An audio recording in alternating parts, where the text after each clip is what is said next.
صحیح بخاری کی حدیث نمبر 135 کتاب وضو کے بیان۔ رسول اللہ صلی اللہ علیہ وآلہ وسلم نے فرمایا کہ جو شخص حدث کرے اس کی نماز قبول نہیں ہوتی جب تک کہ وہ دوبارہ وضو نہ کر لے۔ ایک شخص نے پوچھا کہ حدث ہونا کیا ہے؟ آپ نے فرمایا کہ پاخانہ کے مقام سے نکلنے والی آواز والی یا بے آواز والی ہوا۔ دوبارہ سن۔ صحیح بخاری کی حدیث نمبر 135 کتاب وضو کے بیان۔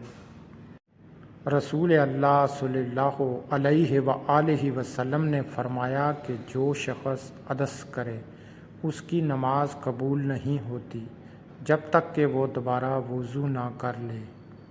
ایک شخص نے پوچھا کہ حدث ہونا کیا ہے؟ آپ نے فرمایا کہ پاخانہ کے مقام سے نکلنے والی آواز والی یا بے آواز والی ہوا۔